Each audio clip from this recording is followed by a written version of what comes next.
إن الحمد لله نحمده ونستعينه ونؤمن به ونتوكل عليه ونعوذ بالله من شرور أنفسنا وسيئات أعمالنا من يهده الله فلا مضل له ومن يضلل فلا هادي له وأشهد أن لا إله إلا الله وحده لا شريك له وأشهد أن محمدا عبده ورسوله أرسله بالهدى ودين الحق ليظهره على الدين كله ولو كره الكافرون يا أيها الناس اتقوا ربكم الذي خلقكم من نفس واحدة وخلق منها زوجها وبث منهما رجالا كثيرا ونساء واتقوا الله الذي تساءلون به والأرحام إن الله كان عليكم رقيبا يا أيها الذين آمنوا اتقوا الله حق تقاته ولا تموتن إلا وأنتم مسلمون يا أيها الذين آمنوا اتقوا الله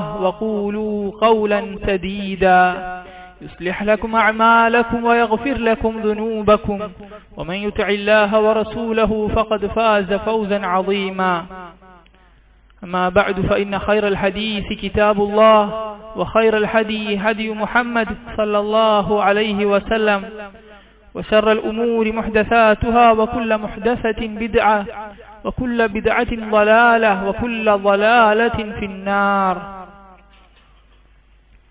സഹോദരങ്ങളെ, നമ്മുടെ റബ്ബ് ആകാശങ്ങളെയും ഭൂമിയെയും അതിനിടയിലുള്ള സർവ്വചരാചരങ്ങളെയും നിയന്ത്രിക്കുന്ന പരിപാലിക്കുന്ന അല്ലാഹുവിന്റെ കൽപ്പനകൾക്ക് പ്രാധാന്യം നൽകിക്കൊണ്ട് ഈ ജീവിതം അവസാനം വരെയും മുൻപോട്ട് പോകണമേ എന്ന് ആദ്യമായി തന്നെ ഓർമ്മപ്പെടുത്തട്ടെ. പരലോകത്തെ ഒരു രംഗത്തെക്കുറിച്ച് അല്ലാഹു ഇപ്രകാരം നമ്മെ ഓർമ്മപ്പെടുത്തുന്നുണ്ട്. യുനബ്ബഉൽ ഇൻസാനു യൗമഇദിൻ ബിമാ ഖദ്ദമ വഅഖർ. യുനബ്ബഉൽ ഇൻസാൻ, മനുഷ്യനെ അറിയിക്കപ്പെടും, അവനോട് പറയപ്പെടും, അവൻ കാര്യങ്ങൾ അറിയിച്ചു കൊടുക്കും. യൗമഇദിൻ, അന്നത്തെ ആ ദിവസം. എന്ത് കാര്യങ്ങളാണ്? ബിമാ ഖദ്ദമ, അവൻ ചെയ്തു വച്ചതിനെ കുറിച്ച്. ദുനിയാവിലെ ജീവിതത്തിൽ അവൻ പ്രായപൂർത്തിയായത് മുതൽ അവൻ ചെയ്ത നന്മകൾ മാത്രമല്ല തിന്മകളും, ഇത് രണ്ടും ഒരു മനുഷ്യനെ അറിയിച്ചു കൊടുക്കുന്നതാണ് നാളെ അല്ലാഹു പരലോകത്ത്. അതിന്റെ കൂടെ തന്നെ വമാ അഖർ, അവൻ ചെയ്ത നന്മകളെ അതുപോലെ തന്നെ ചെയ്ത തിന്മകളെ കഴിഞ്ഞില്ല. വമാ അഖർ, ചെയ്യാൻ കഴിഞ്ഞിട്ടും പിന്തിച്ചു വെച്ച അലസത കാരണം, മടി കാരണം, പക്ഷെ അറിവില്ലായ്മ കാരണം അവൻ പിന്തിച്ചു വെച്ച കാര്യങ്ങൾ പോലും അവൻ അറിയിക്കപ്പെടും. അതുകൊണ്ട് നന്മകളെ സംബന്ധിച്ച് നാം അറിവില്ലാത്തവരായി തീരരുത്. അറിഞ്ഞു കഴിഞ്ഞാൽ അതിലേക്ക് മുന്നേറാൻ മടിയുള്ളവരായി മാറരുത്. വഹു പറഞ്ഞില്ലേ, വഹും യസ്തരിഹൂന ഫീഹ, ഒരു കൂട്ടം ആളുകളെ കുറിച്ച് അവർ നരകത്തിൽ കിടന്ന് മുറവിളി കൂട്ടും. എന്താണ് അവർ അല്ലാഹുവിനോട് ആവശ്യപ്പെടുന്നത്? റബ്ബന, ഞങ്ങളുടെ റബ്ബേ, അഖ്രിജ്ന, ഇതിൽ നിന്നൊന്ന് ഞങ്ങളെ പുറത്താക്കിത്താ, ഒന്ന് പുറത്തെടുത്തുതാ. നഅമൽ സാലിഹ, ഞങ്ങൾ സൽക്കർമ്മങ്ങൾ പ്രവർത്തിച്ചു കൊള്ളാം, സൽക്കർമ്മങ്ങൾ ചെയ്തു കൊള്ളാം. ഗൈറല്ലദീ കുന്നാ നഅമൽ, ഇഹലോക ജീവിതത്തിൽ ഞങ്ങൾ തിന്മയിൽ വിരാജിച്ചിരുന്നതിനു പകരമായി ഞങ്ങൾ നന്മയിൽ മുന്നേറിക്കൊള്ളാം. അവലം നുഅമ്മിർകും, അവരോട് അല്ലാഹു പറയുന്നുണ്ട്, അവലം നുഅമ്മിർകും മാ യതദക്കറു ഫീഹി മൻ തദക്കർ, ചിന്തിക്കുന്നവന് ചിന്തിക്കാൻ, ആലോചിക്കുന്നവൻ ആലോചിച്ച് മനസ്സിലാക്കാനായി ആയുസ് ഞാൻ നിനക്ക് നീട്ടിയിട്ട് തന്നില്ലായിരുന്നോ? ഒരായുഷ്കാല ജീവിതം ഈ ഭൂമിയിൽ കഴിച്ചു കൂട്ടിയില്ലായിരുന്നോ? വജാഅകുമുൻ നദീർ, താക്കീതുകാരൻ അല്ലാഹുവിന്റെ റസൂൽ സല്ലല്ലാഹു അലൈഹി വസല്ലം. അത് കഴിഞ്ഞ് ഈ ഉമ്മത്തിലെ പണ്ഡിതന്മാർ, ഈ നൂറ്റാണ്ടിൽ ജീവിക്കുന്ന, ഈ കാലഘട്ടത്തിൽ ജീവിക്കുന്ന നമുക്ക് ഈ നാട്ടിലെ ഈ ഉമ്മത്തിലെ പണ്ഡിതന്മാർ ഇതുപോലുള്ള മിമ്പറുകളിൽ നിന്ന് പല കാര്യങ്ങളും താക്കീത് ചെയ്തില്ലായിരുന്നോ? അല്ലാഹു പറഞ്ഞു, റസൂൽ പറഞ്ഞു, അല്ലാഹു കൽപ്പിച്ചു, റസൂൽ കൽപ്പിച്ചു. ആ സമയം ചെവി കൊള്ളാതെ ഇപ്പോൾ വന്ന് വീണ്ടും ഒരു അവസരം ചോദിക്കുകയാണോ? ആക്ഷേപിച്ചുകൊണ്ട് അല്ലാഹു സുബ്ഹാനഹു വ തആല ചോദിക്കുകയാണ്, ഫദൂഖു, അതുകൊണ്ട് നിങ്ങൾ ആസ്വദിച്ചു കൊള്ളുക ഈ ശിക്ഷ. ഫമാലി ളാലിമീന മിൻ നസീർ, ദുൽമു ചെയ്തവർക്ക് യാതൊരു സഹായിയും ഇല്ല. അതുകൊണ്ട് സഹോദരങ്ങളെ, ഇതാ ഈ റമളാനിൽ നാം നമ്മോട് തന്നെ ചോദിക്കുക, ഈ കഴിഞ്ഞ ദിവസങ്ങളിൽ നാം മുന്നേറിയവരുടെ കൂട്ടത്തിലാണോ അതോ കുറവ് വരുത്തിയവരുടെ കൂട്ടത്തിലാണോ? ഈ റമദാനിലെ എല്ലാ രാത്രിയിലും അല്ലാഹു സുബ്ഹാനഹു വ തആല അറിയിച്ചു തന്ന കാര്യമാണ്. ഇങ്ങനെ വിളിച്ചു പറയപ്പെടും, നന്മ ഉദ്ദേശിക്കുന്നവനെ, നന്മ ആഗ്രഹിക്കുന്നവനെ നീ മുന്നിട്ട് വാ, തിന്മയുടെ ആളുകളെ നിങ്ങളത് അവസാനിപ്പിക്ക്. ഇതെല്ലാ രാത്രിയും നമ്മുടെ കാതുകളിൽ മുഴങ്ങേണ്ടതുണ്ട്. നന്മയിലേക്ക് മുന്നേറാനും തിന്മ അവസാനിപ്പിക്കാനും അല്ലാഹുവിന്റെ മഗ്ഫിറത്ത് ചോദിക്കാനും. അല്ലാഹുവിന് ഓരോ രാത്രിയിലും നരകമോചനം നൽകുന്ന ആളുകളുണ്ട്. അല്ലാഹു നരകമോചനം നൽകുന്ന ആളുകളുണ്ട്.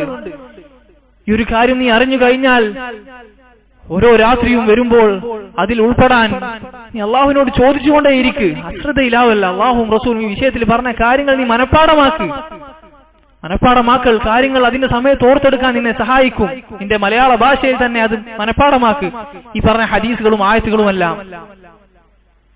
അതുകൊണ്ട് തന്നെ വരാനിരിക്കുന്ന 10 ദിവസങ്ങളുടെ ശ്രേഷ്ഠത അറിഞ്ഞവരാണ് നാം. ഈ സമയത്ത് അത് ഓർമ്മ പുതുക്കൽ ഇബാദത്തുകളിൽ മുന്നേറാൻ നമ്മെ ഏറെ സഹായിക്കുന്നതാണ്. ഒന്നാമത്തേത്, നബി സല്ലല്ലാഹു അലൈഹി വസല്ലം മറ്റു ദിവസങ്ങളെ അപേക്ഷിച്ച് കൂടുതൽ കഠിനാധ്വാനം നടത്തിയിരുന്നു എന്നത് തന്നെയാണ് ഈ ദിവസങ്ങളുടെ പോരിശയായി നമുക്ക് പറയാനുള്ളത്. ഇമാം ബുഖാരി മുസ്ലിം ഉദ്ധരിച്ച ഹദീസിൽ കാണാം, കാന യജ്തഹിദു ഫിൽ അശ്റിൽ അവാഖിർ, അവസാന 10 ദിനങ്ങളിൽ അവിടുന്ന് കഠിനമായി പരിശ്രമിക്കുമായിരുന്നു. മാ ലാ യജ്തഹിദു ഫീ ഗൈരിഹി, മറ്റൊരു ദിനത്തിലും പരിശ്രമിക്കാത്ത വിധം അള്ളാഹുവിന്റെ റസൂൽ അവസാന 10-ൽ പരിശ്രമിക്കുമായിരുന്നു. അതുകൊണ്ട് തന്നെ അള്ളാഹുവിന്റെ റസൂലിനെ പിൻപറ്റുക. ഏതൊരു സമയത്തും ഏതൊരു സ്ഥലത്തും എന്ത് ഇബാദത്താണ് നമുക്ക് ചെയ്യാനുള്ളത്, അള്ളാഹുവിന്റെ റസൂൽ എന്ത് ചെയ്തോ അതാണ് അവിടെ നാം ചെയ്യേണ്ട ഇബാദത്ത്. അതിനാൽ ഈ 10 ദിവസങ്ങൾ അള്ളാഹുവിന്റെ റസൂൽ സല്ലല്ലാഹു അലൈഹി വസല്ലം കഠിനമായി പരിശ്രമിച്ചു എന്നത് നമുക്ക് തെളിവായി മതിയായതാണ്. ഈ ദിനത്തിന്റെ ശ്രേഷ്ഠതയായി അറിയാനും അതുപോലെ തന്നെ നമുക്ക് അതിനു വേണ്ടി പണിയെടുക്കാനും ഈ ഒരു ഹദീസ് മതിയായതാണ്. രണ്ടാമത്തേതായി, നബി സല്ലല്ലാഹു അലൈഹി വസല്ലം ഈ 10 ദിവസങ്ങൾക്ക് പ്രത്യേകത കൽപ്പിച്ചിട്ടുണ്ട്. അത് ഇഅ്തികാഫ് ഇരുന്നിട്ടുണ്ട്. ഇമാം ബുഖാരി മുസ്ലിം ഉദ്ധരിച്ച ആയിഷ റളിയല്ലാഹു അൻഹയുടെ ഹദീസിൽ കാണാം, കാന യഅ്തകിഫു ഫിൽ അശ്റിൽ അവാഖിർ മിൻ റമളാൻ, റമളാനിലെ അവസാനത്തെ 10 ദിവസങ്ങളിൽ അവിടുന്ന് ഇഅ്തികാഫ് ഇരിക്കാറുണ്ടായിരുന്നു. എന്താണ് ഇഅ്തികാഫ്?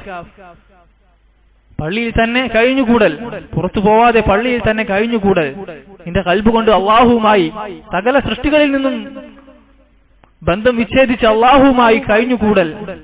അതുകൊണ്ട് തന്നെ ഇഅ്തികാഫിൽ ശ്രദ്ധിക്കേണ്ട കാര്യങ്ങളാണ് അനാവശ്യമായി പുറത്തിറങ്ങാതിരിക്കുക എന്നത്. അതുപോലെ തന്നെ നമ്മുടെ ഈ കാലഘട്ടത്തിൽ പ്രത്യേകിച്ചും പരമപ്രധാനമാണ് സമയം പാഴാക്കുന്ന ആളുകളുടെ കൂടെ കൂടാതിരിക്കുക എന്നത്. പ്രത്യേകിച്ചും യുവാക്കൾ, നാം ഓരോ ഗ്യാങ് ആയിരിക്കും, ഓരോ കൂട്ടമായിരിക്കും, ഇന്ന ആളുടെ കൂട്ടത്തിലായിരിക്കും. ഇത് പള്ളിയിൽ പ്രത്യേകിച്ചും അവസാന ദിവസങ്ങളിൽ നീ ഒറ്റയ്ക്ക് ഒരു മൂലയിൽ ഇരിക്കുക, ഒരു സ്ഥലത്തിരിക്കുക. പ്രത്യേകിച്ചും ഹറാമുകളിലേക്ക് നിന്നെ എത്തിക്കുന്ന കൂട്ടങ്ങളാണെങ്കിൽ അതൊരുപക്ഷെ ഹറാം ആവണം എന്നില്ല, അനാവശ്യമായി സമയം ചെലവഴിക്കാൻ പള്ളിയിൽ നിന്നും പുറത്തിറങ്ങി ഹോട്ടലുകളിലും മറ്റും സമയം ചെലവഴിക്കാൻ പ്രേരിപ്പിക്കുന്ന സൗഹൃദമാണെങ്കിൽ പോലും അതുപോലും ഉപേക്ഷിക്കുക. അല്ല, അങ്ങനത്തെ സൗഹൃദം തന്നെ ഒരു മുഅ്മിനിന് യോജിച്ചതല്ല. പണ്ഡിതന്മാർ പറഞ്ഞതുപോലെ ഒരു മുസ്ലിമാണ് എന്നതുപോലും അങ്ങേ അടുത്ത സുഹൃത്താക്കി വെക്കാൻ മാനദണ്ഡമല്ല, മറിച്ച് ഏറ്റവും അടുത്ത സുഹൃത്തായി നാം സ്വീകരിക്കേണ്ടത് ആരെയാണ്? അല്ലാഹു പറഞ്ഞില്ലേ, ഫമിൻഹും വാലിമുൻ ലിനഫ്സി, മുഅ്മിനീങ്ങളിൽ തന്നെ ഹറാമുകളിൽ ചെയ്ത് സ്വന്തത്തോട് തന്നെ അക്രമം ചെയ്തു പോയ ആളുകളുണ്ട്. ഫമിൻഹും മുഖ്തസിദ്, ഇതിൽ മധ്യമ രീതി സ്വീകരിച്ച ആളുകളുണ്ട്. അതുപോലെ തന്നെ മുഅ്മിനീങ്ങളിൽ തന്നെ സാബിഖുൻ ഇലൽ ഖൈറാത്ത്, നന്മകളിൽ മുന്നേറുന്ന ആളുകളുണ്ട്. അതുകൊണ്ട് നന്മകളിൽ മുന്നേറുന്ന ഈ കൂട്ടരുമായിട്ടാണ് നാം അടുത്ത ബന്ധം വെച്ച് പുലർത്തേണ്ടത്, നമ്മുടെ അടുത്ത സുഹൃത്തായി സ്വീകരിക്കേണ്ടത്. അത് നമ്മുടെ ഇബാദത്തിൽ തന്നെ മാറ്റം വരുത്തുന്നതാണ്. അതുകൊണ്ട് സുഹൃത്ത് ബന്ധങ്ങൾ പ്രത്യേകിച്ചും ഇതുപോലുള്ള സാഹചര്യങ്ങളിൽ നമ്മെ നന്മയിൽ നിന്നും തടുക്കുന്നതാണെങ്കിൽ അല്ലാഹുവിന് വേണ്ടി പരിപൂർണമായി ഉപേക്ഷിക്കാൻ നാം തയ്യാറാവേണ്ടതുണ്ട്. മൂന്നാമത്തെ ശ്രേഷ്ഠതയായി ആയിഷ റളിയല്ലാഹു അൻഹയുടെ ഹദീസിൽ കാണാം, കാന നബിയു സല്ലല്ലാഹു അലൈഹി വസല്ലം ഇദാ ദഖലൽ അശ്ർ ശദ്ദ മിഅ്സറഹു, അവസാനത്തെ 10 ദിനങ്ങളിലേക്ക് പ്രവേശിച്ചാൽ അവിടുത്തെ അരയുടുപ്പ് ഉറപ്പിക്കാറുണ്ടായിരുന്നു. അരയുടുപ്പ് ഉറപ്പിച്ച് കെട്ടാറുണ്ടായിരുന്നു. ഇതിന്റെ ഉദ്ദേശമായിക്കൊണ്ട് സ്ത്രീകളിൽ നിന്നും അവിടുത്തെ ഭാര്യമാരിൽ നിന്നും അകലം പാലിച്ചുകൊണ്ട് ഇബാദത്തിൽ മാത്രമായി മുഴുകാറുണ്ടായിരുന്നു. നമുക്കറിയാം അല്ലാഹുവിന്റെ റസൂൽ ഭാര്യമാരുടെ അവകാശം എത്രത്തോളം വകവെച്ച് നൽകിയവരാണെന്ന്. എന്നാൽ ഈ 10 ദിവസങ്ങളിൽ അതുപോലും മാറ്റിവെക്കുകയാണ്, അല്ലാഹുവിന്റെ ഇബാദത്തിന് വേണ്ടി മാറിയിരിക്കുകയാണ്. അതുപോലെ തന്നെ വഅഹ്യ ലൈലഹു, രാത്രി ജീവിപ്പിക്കുമാറുണ്ടായിരുന്നു. ഈ ഹദീസിൽ നിന്ന് പണ്ഡിതന്മാർ പറഞ്ഞതായി കാണാം, രാത്രി പരിപൂർണമായി ഒരാൾക്ക് സാധ്യമാവുമെങ്കിൽ അങ്ങനെ തന്നെ ചെയ്യുക. പരിപൂർണമായി നബി സല്ലല്ലാഹു അലൈഹി വസല്ലം നിർവഹിച്ചിരുന്ന ഇബാദത്തുകൾ എന്താണോ അത് ആ രാത്രി ചെയ്തുകൊള്ളുക. സ്വന്തം കാര്യം മാത്രമായിരുന്നില്ല, മറിച്ച് തന്റെ കുടുംബത്തെയും വിളിച്ചുണർത്തുമായിരുന്നു രാത്രി നിസ്കാരത്തിനായിക്കൊണ്ട്. അപ്പൊ ഈ 3 കാര്യങ്ങൾ അവസാന 10ലേക്ക് പ്രവേശിക്കുമ്പോൾ നാമും ശ്രദ്ധ ചെലുത്തേണ്ടതുണ്ട്. ഇബാദത്തുകളിൽ മുന്നേറാൻ കുറച്ച് തീരുമാനമെടുക്കുക. രാത്രി സാധ്യമാകുന്നത്ര കഴിച്ചു കൂട്ടുക, തന്റെ കുടുംബത്തെയും ഇതിൽ പങ്കെടുപ്പിക്കുക. ഈ 3 കാര്യങ്ങൾ നാമും ശ്രദ്ധിക്കേണ്ടതുണ്ട്. 4ാമത്തെ ശ്രേഷ്ഠതയായി ഈ 10 ദിനങ്ങൾക്ക് മതിയായതാണ്. ഈ ദിനങ്ങളിലെ ഒരു രാത്രിയിലാണ് അല്ലാഹു സുബ്ഹാനഹു വ തആല ലൈലത്തുൽ ഖദ്ർ നിശ്ചയിച്ചത് എന്നത്. അല്ലാഹു പറഞ്ഞില്ലേ, ഇന്നാ അൻസൽനാഹു ഫീ ലൈലത്തുൽ ഖദ്ർ. അല്ലാഹു ഈ ഖുർആൻ അവതരിപ്പിച്ചിരിക്കുന്നത് ലൈലത്തുൽ ഖദ്റിലാണ്. വമാ അദ്റാക മാ ലൈലത്തുൽ ഖദ്ർ. ലൈലത്തുൽ ഖദ്ർ എന്താണ്, അതെന്താണെന്ന് നിനക്ക് എന്തറിയാം? ലൈലത്തുൽ ഖദ്രി ഖൈറും മിൻ അൽഫി ശഹർ. ലൈലത്തുൽ ഖദ്ർ അത് 1000 മാസത്തേക്കാൾ ഉത്തമമായതാണ്. സഹോദരങ്ങളെ, ഈ ആയത്ത് എത്രത്തോളം നാം ചിന്തിച്ചിട്ടുണ്ട്? പല മേഖലകളിൽ ജോലി ചെയ്യുന്നവരാണ് നാം, ശമ്പളം വാങ്ങുന്നവരാണ് നാം. നമ്മുടെ മേലുദ്യോഗസ്ഥനെങ്കിൽ നമ്മുടെ മുതലാളി നമ്മോട് പറയുകയാണ്, ഇതായി വരുന്ന 10 ദിവസങ്ങളിൽ ഞാനൊരു രാത്രി ഉദ്ദേശിച്ചിട്ടുണ്ട്, ഏത് രാത്രിയാണെന്ന് ഞാൻ നിനക്കത് പറഞ്ഞു തരുന്നില്ല. ആ രാത്രി നിന്നെ ഏൽപ്പിച്ച ഉത്തരവാദിത്തം നീ വൃത്തിയായി ഭംഗിയായി ഒരു കുറവും വരുത്താതെ ചെയ്യുകയാണെങ്കിൽ 1000 മാസത്തെ നിന്റെ ശമ്പളം ഞാൻ നിനക്ക് ഒറ്റയടിക്ക് തരും എന്ന് പറഞ്ഞാൽ, സഹോദര, ആ രാത്രി നാം ഉറങ്ങുമോ? ദുനിയാവിന്റെ കാര്യങ്ങൾ ആയിക്കൊണ്ട് ഉദാഹരണം കേൾക്കുമ്പോൾ നമുക്കതിന്റെ പ്രാധാന്യം ഒന്നുകൂടെ മനസ്സിലാവുകയാണെങ്കിൽ, സഹോദര, നാം കുറവ് വരുത്തിയവരുടെ കൂട്ടത്തിലാണോ എന്ന് ചിന്തിച്ചു നോക്കുക. ലൈലത്തുൽ ഖദ്രി ഖൈറും മിൻ അൽഫി ശഹർ. 1000 മാസത്തേക്കാൾ ഉത്തമമായ ദിനമാണ്. ഇബാദത്തുകൾ പ്രവർത്തിച്ചാൽ അത്രയുമേറെ പ്രതിഫലമാണ് നിന്നെ കാത്തിരിക്കുന്നത്. ഏകദേശം ഒരു ആയുഷ്കാലത്തെ 80ഓളം വർഷത്തെ പ്രവർത്തനങ്ങളുടെ പ്രതിഫലം. അതുകൊണ്ട് അള്ളാഹുവിന്റെ ഈ വാക്ക് നീ നിസ്സാരമാക്കി കളയല്ലേ. അള്ളാഹു നൽകിയിരിക്കുന്ന ഈ ഓഫർ, അതിനോട് നീ മുഖം തിരിഞ്ഞു നിൽക്കല്ലേ. അതുപോലെ തന്നെ ലൈലത്തുൽ ഖദ്റിൽ പ്രത്യേകം ശ്രദ്ധിക്കേണ്ട കാര്യമാണ്. ഏതൊരു കാര്യവും ഏതൊരു ഇബാദത്തുകളും അള്ളാഹുവിന് ഏറ്റവും ഇഷ്ടം, അള്ളാഹു നിർബന്ധമാക്കിയ കാര്യമാണ്. അള്ളാഹു പറഞ്ഞില്ലേ ഖുദ്സിയായ ഹദീസിലൂടെ, വമാ തഖറബ ഇലയ്യ അബ്ദി ബിശൈ. എന്റെ അടിമ എന്നിലേക്ക് അടുക്കുന്നില്ല, ഹബു ഇലയ്യ മിമ്മ ഇഫ്തറൽതുഹു അലൈഹി. ഞാൻ അവൻ നിർബന്ധമാക്കിയ കാര്യങ്ങൾ ചെയ്തുകൊണ്ട് എന്നിലേക്ക് അടുക്കുന്നത് പോലെ മറ്റൊരു കാര്യത്തിലൂടെയും അവൻ എന്നിലേക്ക് അടുക്കുന്നില്ല. അള്ളാഹുവിലേക്ക് അടുക്കാൻ ഏറ്റവും നല്ല വഴി, അള്ളാഹുവിന് ഏറ്റവും ഇഷ്ടം സുന്നത്തുകളേക്കാൾ ഫർളുകളാണ്. അതുകൊണ്ട് ആ രാത്രിയിലെ മഗ്രിബും ഇശാവും സഹോദരങ്ങൾ ഒരു കാരണവശാലും അതിൽ കുറവ് വരുത്തിക്കൂടാ. ആ രാത്രിയിലെ നിർബന്ധമായ കർമ്മമാണ്. ആ രാത്രിയിൽ ഹറാമുകൾ ഒഴിവാക്കലാണ് ഏറ്റവും മുൻഗണന നാം നൽകേണ്ടത്. ഇത് ചില ആളുകൾ അശ്രദ്ധമായ കാര്യമാണ്. അതുപോലെ തന്നെ ഇമാമിന്റെ കൂടെ നിസ്കാരം പൂർത്തിയാക്കുക. ഇമാമിന്റെ കൂടെ രാത്രി നിസ്കാരം പൂർത്തിയാക്കിയാൽ രാത്രി മുഴുവൻ നിസ്കരിച്ച പ്രതിഫലമാണ്. ഈ 2 കാര്യങ്ങൾ ലൈലത്തുൽ ഖദ്റിൽ പ്രത്യേകം ശ്രദ്ധിക്കുക. ഇമാം ബുഖാരി അതുപോലെ തന്നെ മുസ്ലിം ഉദ്ധരിച്ച ആയിഷ റളിയല്ലാഹു അൻഹയുടെ ഹദീസിൽ കാണാം, തഹറു ലൈലത്തുൽ ഖദ്രി ഫിൽ അശ്റിൽ അവാഖിർ മിൻ റമളാൻ. റമളാനിലെ അവസാനത്തെ 10ൽ നിങ്ങൾ ലൈലത്തുൽ ഖദ്ർ പ്രതീക്ഷിച്ചു കൊള്ളുക. 10 ദിവസമാണ് സഹോദര. അഭിപ്രായ വ്യത്യാസം ഈ വിഷയത്തിൽ നമുക്ക് അറിയാവുന്നതാണ്. എന്നാൽ പണ്ഡിതന്മാർ മൊത്തത്തിൽ പറഞ്ഞൊരു കാര്യമുണ്ട്, അത് ഏത് രാത്രിയാവാനും സാധ്യതയുണ്ട്. അതിനാൽ ഒരു രാത്രിയും നിസ്സാരമായി കാണാതെ അതിൽ കഠിനമായി അധ്വാനിച്ചു കൊള്ളുക. അതുപോലെ തന്നെ ആയിഷ റളിയല്ലാഹു അൻഹ അവിടുന്ന് പറഞ്ഞതായി കാണാം, ലൗ അറഫ്തു അയ്യ ലൈലത്തിൻ ലൈലത്തുൽ ഖദ്ർ മാ സഅൽതുല്ലാഹ ഫീഹാ ഇല്ല അൽ ആഫിയ. ലൈലത്തുൽ ഖദ്ർ ഏത് രാത്രിയാണെന്ന് എനിക്ക് അറിയാൻ കഴിഞ്ഞിരുന്നെങ്കിൽ ഞാൻ അല്ലാഹുവിനോട് ആഫിയത്ത് ചോദിച്ചുകൊണ്ടേയിരിക്കുമായിരുന്നു. അതുകൊണ്ട് ആഫിയത്ത്, തന്റെ ദീനിൽ പ്രശ്നമില്ലാതിരിക്കൽ, ശാരീരികമായും മറ്റും ദുനിയാവിലും സൗഖ്യമുണ്ടാവൽ, പ്രത്യേകിച്ചും ദീനിൽ പ്രശ്നമില്ലാതെ മരണം വരെ ജീവിക്കാൻ കഴിയൽ, ആഫിയത്ത് ചോദിച്ചുകൊണ്ടേ ഇരിക്കുക. അതുകൊണ്ട് തന്നെ ആയിഷ റളിയല്ലാഹു അൻഹയെ മാതൃകയാക്കി, മുൻഗാമികളെ മാതൃകയാക്കി നമ്മുടെ ദുആയിൽ ആഫിയത്ത് ചോദിച്ചുകൊണ്ടേ ഇരിക്കുക. അവർ തന്നെ അല്ലാഹുവിന്റെ റസൂലിനോട് ചോദിച്ചതായി കാണാം, ഇൻ വഫഖ്തു ലൈലത്തുൽ ഖദ്ർ മാ അഖൂൽ. ലൈലത്തുൽ ഖദ്ർ ആ രാത്രിയിൽ ഞാൻ എന്താണ് പറയേണ്ടതെന്ന് ചോദിച്ചപ്പോൾ അവർ പറഞ്ഞതായി കാണാം, തഖൂലീൻ, നീ പറഞ്ഞുകൊള്ളുക, അല്ലാഹുമ്മ ഇന്നക അഫുവുൻ തുഹിബ്ബുൽ അഫ്വ ഫഅഫു അനി. അല്ലാഹു, നീ പാപങ്ങൾ ഏറെ പൊറുക്കുന്നവനാണ്, തുഹിബ്ബുൽ അഫു, പാപമോചനം, പാപങ്ങൾ പുറത്തു തരാൻ നീ ഇഷ്ടപ്പെടുന്നവനാണ്. ഫഅഫു അന്നി, അതിനാൽ നീ എനിക്ക് പുറത്തു തരണമേ, പാപങ്ങൾ മുഴുവനായി എന്നിൽ നിന്ന് മായ്ച്ചു തരണമേ. ഈ ദുആയും അതുപോലെ തന്നെ ആഫിയത്തും, ഇത് രണ്ടും നാം വർദ്ധിപ്പിക്കുക. അതുപോലെ തന്നെ ഈ സന്ദർഭത്തിൽ പ്രത്യേകം നാം ചെയ്യുന്നില്ലെങ്കിൽ കൂടെ നമ്മുടെ ചുറ്റുമുള്ള ആളുകളിൽ സംഭവിച്ചിട്ടുള്ള ഒരു ബിദ്അത്താണ് ബദർ ദിനാചരണം. ബദർ നടന്ന ദിനം എന്ന പേരിൽ, ബദരീങ്ങളുടെ പേരിൽ പലതും നേർച്ചയാക്കുക, അവർക്ക് വേണ്ടി അറുക്കുക. സഹോദരങ്ങൾ, ഏതൊരു ഇബാദത്തും അല്ലാഹുവിനു വേണ്ടി മാത്രമായിരിക്കണം. ഇതറിയിക്കുന്ന ആയത്തുകളും ഹദീസുകളും സുലഭമാണ്. എന്നിട്ടും ഈ ഉമ്മത്തിൽ എന്തുകൊണ്ട് ഈ ആളുകൾക്ക് സംഭവിച്ചു പോയത് എന്ന് അത് അതിശയമുണ്ടാക്കുന്ന കാര്യമാണ്. അല്ലാഹുവിന്റെ റസൂൽ സല്ലല്ലാഹു അലൈഹി വസല്ലം പങ്കെടുത്ത ആ ബദറിൽ അല്ലാഹു സുബ്ഹാനഹു വ തആല ചോദിച്ചില്ലേ, ആ സന്ദർഭത്തെ കുറിച്ച് ഇപ്രകാരം പറഞ്ഞില്ലേ, ഇദ് തസ്തഗീസൂന റബ്ബക്കും ഫസ്തജാബ ലക്കും. ബദരീങ്ങളോടുള്ള ആയത്താണിത്, ബദറിൽ പങ്കെടുത്തവരോടുള്ള ആയത്താണിത്. ഇദ് തസ്തഗീസൂന റബ്ബക്കും, ബദറിൽ നിങ്ങൾ അല്ലാഹുവിനോട് സഹായം ചോദിച്ച സന്ദർഭം, ഇസ്തിഗാസ നടത്തിയ സന്ദർഭം. ആരോട്? അല്ലാഹു സുബ്ഹാനഹു വ തആലയോട്. ആർ? ബദരീങ്ങൾ, ബദറിൽ പങ്കെടുത്തവർ. പിന്നെ മുസ്ലിമെ, പ്രയാസം വരുമ്പോൾ ബദരീങ്ങളെ എന്ന് വിളിക്കാൻ എന്ത് തെളിവാണ് നിനക്കുള്ളത്? അല്ലാഹു പറയുന്നു, ഇദ് തസ്തഗീസൂൻ, ബദരീങ്ങൾ ആരോട് സഹായം തേടി? റബ്ബക്കും, നിങ്ങളുടെ റബ്ബിനോട്. ഫസ്തജാബ ലക്കും, അല്ലാഹു അവർക്ക് മറുപടി നൽകുകയും ചെയ്തു, അവരുടെ ദുആ സ്വീകരിക്കുകയും ചെയ്തു. അതുകൊണ്ട് ഏതൊരു ഇബാദത്തും, ഇബാദത്തിൽ ഏറെ പ്രാധാന്യമുള്ള ദുആ ആകട്ടെ, നേർച്ചയാകട്ടെ, അറവാകട്ടെ, അല്ലാഹുവിന്റെ വജ്ഹ് ഉദ്ദേശിച്ചുകൊണ്ട് അല്ലാഹുവിന് മാത്രം നൽകേണ്ട ഇബാദത്തുകളാണ്. അല്ലാഹുവിന് നൽകേണ്ട ആ ഇബാദത്തുകളിൽ സൃഷ്ടികളെ സമന്മാരാക്കുക എന്നത് ശിർക്കാണ്. അതേറെ ഗൗരവം നിറഞ്ഞ തിന്മയാണ്. അതുകൊണ്ട് ഇതിൽ അകപ്പെട്ടു പോയ ആളുകൾക്ക് അറിയിച്ചു കൊടുക്കുക, നമ്മുടെ ബാധ്യത നാം നിർവഹിക്കുക.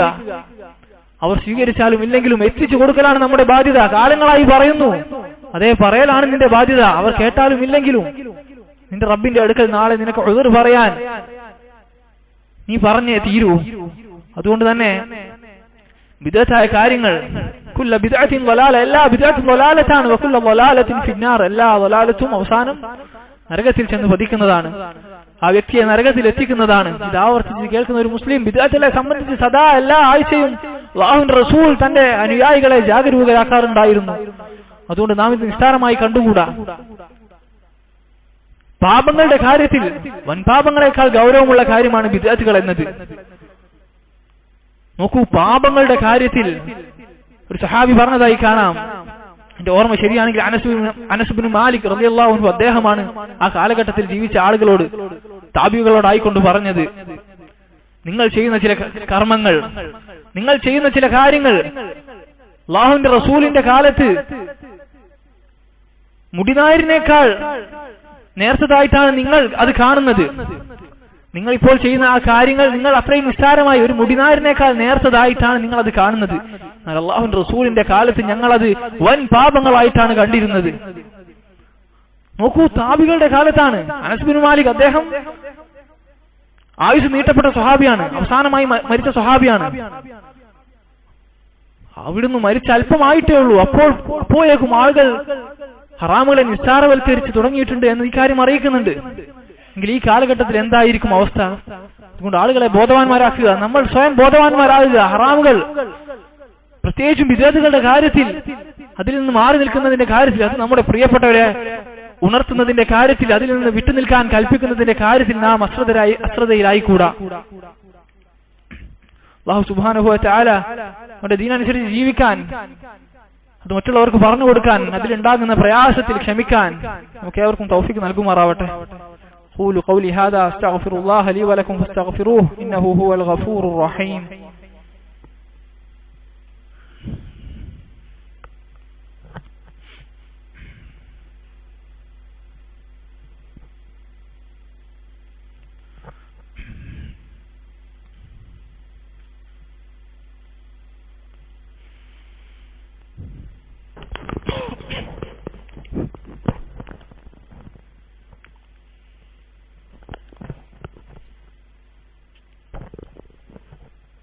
الحمد لله والصلاة والسلام على رسول الله وعلى آله وأصحابه أجمعين. ما بعد. സഹോദരങ്ങളെ, ദീനിൽ നമ്മുടെ അറിവ് എത്രത്തോളം കുറവാണോ അത്രത്തോളം പിശാച് നമ്മെ വഴിതെറ്റിക്കാൻ സാധ്യതയുണ്ട് എന്ന് മനസ്സിലാക്കുക. അല്ലാഹുവിന്റെ വഹയ്, അല്ലാഹു പറഞ്ഞ കാര്യങ്ങൾ, ഖുർആനിലെ ആയത്തുകൾ എത്രത്തോളം നമുക്കറിയാം, അല്ലാഹുവിന്റെ റസൂലിന്റെ ഹദീസുകൾ എത്രത്തോളം നമുക്കറിയാം, അത്രത്തോളം നാം ആയുധസന്നരാണ് പിശാചിനെതിരെ, അവന്റെ വസ്വാസുകളെ നേരിടാൻ നമുക്ക് അത്രത്തോളം സാധ്യമാകും. അറിവില്ല എങ്കിൽ നിസ്സാരമായ ചില ന്യായീകരണങ്ങൾ വസ്വാസായി വരുമ്പോഴേക്കും അതിൽ കടിച്ചു തൂങ്ങി നാം അള്ളാഹുവിനെ ധിക്കരിച്ചു പോയേക്കാം. അതുകൊണ്ട് ദീൻ പഠിക്കാൻ മുന്നിട്ടിറങ്ങുക. ആയുസിന്റെ കാര്യത്തിൽ, തന്റെ യുവത്വത്തിന്റെ കാര്യത്തിൽ വെട്ടിത്തിളങ്ങുന്ന കറുകറുത്ത നിന്റെ മുടിയുടെ കാര്യം അത് ചിന്തിച്ചുകൊണ്ട് നീ അശ്രദ്ധനായി പോകരുത്. പണ്ഡിതന്മാർ ഓർമ്മിപ്പിച്ചതുപോലെ വാർദ്ധക്യം വന്ന് മരിച്ചവരെക്കാൾ കൂടുതൽ യുവാക്കളാണ് മരിച്ചു പോയിട്ടുള്ളത്. അതാണ് യാഥാർത്ഥ്യം. ചുറ്റും നോക്കിയാൽ അതാണ് യാഥാർത്ഥ്യം.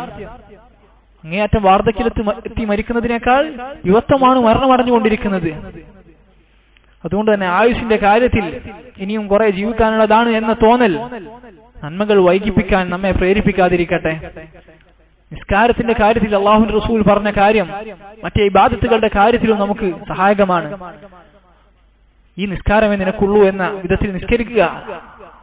നോമ്പിന്റെ കാര്യത്തിലാവട്ടെ, ഈ നോമ്പേ നിനക്കുള്ളൂ, ഈ റമളാനെ നിനക്കുള്ളൂ എന്ന് നീ ഉറച്ചു വിശ്വസിക്കുക. കാരണം ഒരിക്കലും മനുഷ്യന് നൽകപ്പെട്ട അറിവിൽപ്പെട്ടതല്ല അവന്റെ ആയുസ് എന്നത്. അതുകൊണ്ട് എന്നാലും സാധ്യതയുണ്ടല്ലോ എന്നൊരു തോന്നൽ നിന്നെ വഞ്ചിക്കാതിരിക്കട്ടെ. അതുകൊണ്ട് ഈ റമളാൻ, ഈ വരുന്ന ദിവസങ്ങൾ കഴിഞ്ഞു പോയതിനെ കുറിച്ച് ആലോചിക്കാതെ അതിൽ വ്യസനം ഉണ്ടാവേണ്ടതുണ്ട്. മുഅ്മിനിന് പറ്റിപ്പോയ ഹറാമുകളിൽ വ്യസനം ഉണ്ടാവേണ്ടതുണ്ട്. മറിച്ച് അത് എന്തിനവന് പ്രേരിപ്പിക്കരുത്. മുൻപോട്ടത് ഇബാദത്തുകളിൽ കുറവ് വരുത്താൻ കഴിഞ്ഞുപോയ അവന്റെ പോരായ്മകൾ അവനെ പ്രേരിപ്പിക്കരുത്.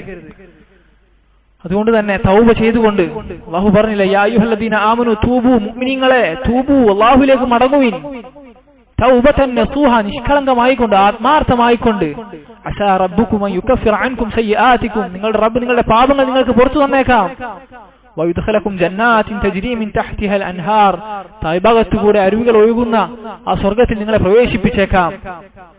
അതുകൊണ്ട് തൗബ ചെയ്യൂ. അല്ലാഹു പറഞ്ഞില്ലേ, തൂബു ഇലല്ലാഹി ജമീഅ, നിങ്ങൾ എല്ലാവരും അല്ലാഹുവിലേക്ക് തൗബ ചെയ്തു മടങ്ങുവിൻ. അയ്യുഹൽ മുഅ്മിനൂൻ, ഓ മുഅ്മിനീങ്ങളെ, ലഅല്ലകും തുഫ്ലിഹൂൻ, നിങ്ങൾക്ക് വിജയിക്കാം. അതുകൊണ്ട് തൗബ ചെയ്ത് പറ്റിപ്പോയതിൽ ഉള്ള ഖേദം മുൻപോട്ടുള്ള നന്മയെ തടയാതിരിക്കട്ടെ. തൗബ ചെയ്തുകൊണ്ട് നാളത്തെ ആ വരാനിരിക്കുന്ന ഈ ദിവസത്തെ കുറിച്ച് ആലോചിച്ചുകൊണ്ട്, ഏതു ദിവസം അല്ലാഹു പറഞ്ഞില്ലേ, വത്തഖൂ യൗമ, ഈ ദിവസത്തെ നിങ്ങൾ സൂക്ഷിച്ചുകൊള്ളുക, തുർജഊന ഫീഹി ഇലല്ലാഹ്, അല്ലാഹുവിലേക്ക് നിങ്ങൾ മടക്കപ്പെടുന്ന ആ ദിവസം, സുമ്മ തുവഫാ കുല്ലു നഫ്സിൻ മാ കസബത്, ശേഷം ഓരോ നഫ്സിനും, എല്ലാ മനുഷ്യർക്കും അവൻ എന്താണോ ചെയ്തത് അതവന് വീതം വെച്ച് കൊടുക്കപ്പെടുന്നതാണ്, അവന് നിറവേറ്റി കൊടുക്കുന്നതാണ്. വഹും ലാ യുദ്ലമൂൻ, അവരോട് ദുൽമ ചെയ്യപ്പെടില്ല, അക്രമം ചെയ്യപ്പെടുകയില്ല. ചെയ്തത് എന്താണോ, നന്മയാണോ അതിന് അതിന്റെ പ്രതിഫലം, തിന്മയാണോ അതിന് അതിന്റെ പ്രതിഫലം. മാ യദ്ലിമു റബ്ബുക അഹദ, നിന്റെ റബ്ബ് ആരോടും ദുൽമ ചെയ്യില്ല. അല്ലാഹു റഹ്മാനാണ്, ശരിയാണ്. എന്നാൽ അല്ലാഹു നന്മകളിൽ മുന്നേറാൻ പറഞ്ഞ മുഅ്മിനീങ്ങൾക്ക് കൊടുത്തൊരു വാക്കുണ്ട്. ആ വാക്ക് അല്ലാഹു പാലിക്കുക തന്നെ ചെയ്യും. തിന്മകളിൽ മുഴുകിയവന് ആ കാര്യത്തിൽ പ്രതീക്ഷ വെക്കാൻ കഴിയുകയില്ല. കാരണം മുഅ്മിനീങ്ങൾക്ക് നന്മകളിൽ അല്ലാഹു മുന്നേറിയവർക്ക് കൊടുത്ത വാക്കാണത്. അതുകൊണ്ട് അല്ലാഹു വലാ യദ്ലിമു റബ്ബുക അഹദ, ആരോടും ദുൽമ ചെയ്യുകയില്ല. അല്ലാഹു പറഞ്ഞില്ലേ, വഅൻഫിഖു മിമ്മാ റസഖനാകും മിൻ ഖബ്ലി അൻ യഅതിയ അഹദകുമുൽ മൗത്ത്, അല്ലാഹു നൽകിയതിൽ നിന്ന്, നിങ്ങളുടെ സമ്പത്തിൽ നിങ്ങൾ ചിലവഴിക്കാനല്ല പറഞ്ഞത്, വഅൻഫിഖു മിമ്മാ റസഖനാകും, നാം നിങ്ങൾക്ക് റിസ്കായി നൽകിയതിൽ നിന്ന് മരണം എത്തുന്നതിന് മുമ്പായി നിങ്ങൾ ചിലവഴിച്ചു കൊള്ളുക. ഫയഖൂല റബ്ബി ലൗലാ അഖർതനി ഇലാ അജലിൻ ഖരീബ്, മരണം എത്തിക്കഴിഞ്ഞാൽ എന്താണ് നമ്മുടെ അവസ്ഥ എന്ന് അല്ലാഹു മുൻകൂട്ടി അറിയിച്ചു തരികയാണ്. റബ്ബി ലൗലാ അഖർതനി ഇലാ അജലിൻ ഖരീബ്, കുറച്ചു കാലം കൂടെ ഒന്ന് നീട്ടി തരാമോ എന്ന്, വൈകിപ്പിച്ചു തരാമോ, പിന്തിപ്പിച്ചു തരാമോ എന്ന് മനുഷ്യൻ ചോദിക്കുന്നതാണ്. ഫഅസ്സദ്ദഖ വഅകും മിനസ് സാലിഹീൻ, ഞാൻ സദഖ ചെയ്തുകൊണ്ട് സിദ്ഖോടുകൂടി സാലിഹ്യങ്ങളുടെ കൂട്ടത്തിൽ ഞാൻ ഉൾപ്പെടാൻ വേണ്ടി കുറച്ചുകൂടി ആയുസ് നീട്ടി തരുമോ എന്ന മനുഷ്യന്റെ വിലാപം അള്ളാഹു മുൻകൂട്ടി അറിയിച്ചു തരികയാണ്. ആദ്യമായി ഈ കാര്യങ്ങൾ മുൻകൂട്ടി തന്നെ ഈ കാര്യങ്ങൾ അറിഞ്ഞ എന്റെ മുഅ്മിനെ, നീ ഈ അവസ്ഥ എത്തുന്നതിന് മുമ്പ് തന്നെ തയ്യാറായിക്കൊള്ളുക. വലൻ യുഅഖിറല്ലാഹു നഫ്സൻ ഇദാ ജാഅ അജലുഹാ, കാലാവധി എത്തിക്കഴിഞ്ഞാൽ, അള്ളാഹു നിശ്ചയിച്ച ആ ദിവസം എത്തിക്കഴിഞ്ഞാൽ, അള്ളാഹു നിനക്ക് നിശ്ചയിച്ച ആ മരണ ദിവസം എത്തിക്കഴിഞ്ഞാൽ, വലൻ യുഅഖിറല്ലാഹു നഫ്സൻ, ഒരാൾക്കും അള്ളാഹു നീട്ടിക്കൊടുക്കുന്നതല്ല അവന്റെ ആയുസ്. വല്ലാഹു ഖബീറും ബിമാ തഅമലൂൻ, അള്ളാഹു നിങ്ങൾ ചെയ്യുന്നതിനെ പറ്റി, നന്മയാകട്ടെ തിന്മയാകട്ടെ, റബ്ബ് അറിയുന്നവനാണ്, സൂക്ഷ്മമായി തന്നെ അറിയുന്നവനാണ്. അല്ലാഹു പറഞ്ഞില്ലേ, ഫമൻ സുഹ്സിഹ അനിൻ നാർ, ആരാണോ നരകത്തിൽ നിന്ന് അകറ്റപ്പെടുകയും വഉദ്ഖിലൽ ജന്ന, സ്വർഗ്ഗത്തിൽ പ്രവേശിപ്പിക്കപ്പെടുകയും ചെയ്യുന്നത്, ഫഖദ് ഫാസ്, അവൻ വിജയിച്ചിരിക്കുന്നു. ഇതാണ് വിജയത്തിന്റെ മാനദണ്ഡം. സഹോദരങ്ങളെ, ദുനിയാവിന്റെ ആളുകൾ വിജയത്തിന്റെ മാനദണ്ഡമായി നമ്മുടെ കാതിൽ പറഞ്ഞു തരുന്ന കാര്യങ്ങൾ അതൊരിക്കലും നാം നമ്മുടെ കൽബിലേക്ക് ഇറക്കിക്കൂടാ. ദുനിയാവിന്റെ നിസ്സാരതയെക്കുറിച്ച് ബോധമില്ലാത്ത ആളുകൾ ആഖിറത്തിന്റെ കാര്യത്തിൽ ഉറച്ച ബോധ്യമുള്ള നമ്മെ വഞ്ചിതരാക്കാതിരിക്കട്ടെ. സക്സസ് അഥവാ വിജയം എന്നും പറഞ്ഞ് അവർ പേരിട്ട് വിളിക്കുന്ന കാര്യങ്ങൾ അല്ല വിജയം. എന്താണ് അള്ളാഹു പറഞ്ഞു തന്നത്? അല്പകാലത്തെ ഈ ദുനിയാവല്ല വിജയം. ബുദ്ധിയുള്ളവനെ സംബന്ധിച്ചിടത്തോളം ഫമൻ സുഹ്സിഹ അനിൻ നാർ, എന്തിനാണ് ഈ ജീവിതം, എന്തിനാണ് ഈ ഭൂമി എനിക്ക് വേണ്ടി അള്ളാഹു സംവിധാനിച്ചു തന്നത്? ഈ കാര്യങ്ങളൊക്കെ ഉറ്റാലോചിച്ച് ജീവിത ലക്ഷ്യം മനസ്സിലാക്കി റബ്ബിന് മാത്രം ഇബാദത്ത് ചെയ്ത് ഇതൊരു പരീക്ഷണമായെന്ന ബോധ്യത്തിൽ ജീവിച്ച് അവസാനം നരകത്തിൽ നിന്ന് അകറ്റപ്പെടുകയും അല്ലാഹുവിന്റെ ഫളലായ, അല്ലാഹുവിന്റെ കാരുണ്യമായ സ്വർഗ്ഗത്തിൽ പ്രവേശിപ്പിക്കപ്പെടുകയും ആരാണോ ഫഖദ് ഫാസ്, അവനാണ് വിജയി. അതാണ് വിജയം. വിജയമായി ഖുർആൻ പഠിപ്പിച്ചത് ഇതാണ്. അതുകൊണ്ട് ദുനിയാവിൽ നിന്നും അതിന്റെ ആളുകളിൽ നിന്നും അകന്നുകൊണ്ട് ആഖിറത്തിന്റെ കാര്യത്തിൽ ആഖിറത്തിന്റെ ആളുകളുടെ കൂടെ മുന്നേറാൻ നാം ശ്രദ്ധിക്കേണ്ടതുണ്ട്. അല്ലാഹു സുബ്ഹാനഹു വ തആല അവന്റെ ഇഷ്ടങ്ങൾക്ക് നമ്മുടെ ഇഷ്ടങ്ങളെക്കാൾ മുൻഗണന നൽകാനും, അവന്റെ തൃപ്തിക്ക് നമ്മുടെ തൃപ്തിയേക്കാൾ മുൻഗണന നൽകാനും, അവന്റെ ആഖിറത്തിന് വേണ്ടി പണിയെടുക്കാനും, അവനെ കണ്ടുമുട്ടുമെന്ന ഉറച്ച ബോധ്യത്തോടും പ്രതീക്ഷയോടും കൂടെ ജീവിക്കാനും മരണത്തിന് മുമ്പായിക്കൊണ്ട് തൗബ ചെയ്തുകൊണ്ട് അല്ലാഹുവിലേക്ക് മടങ്ങാനുമുള്ള തൗഫീഖ് നമുക്ക് ഏവർക്കും നൽകുമാറാവട്ടെ. ربنا ظلمنا أنفسنا وإن لم تغفر لنا وترحمنا لنكونن من الخاسرين. صلى الله وسلم وبارك على نبينا محمد والحمد لله رب العالمين.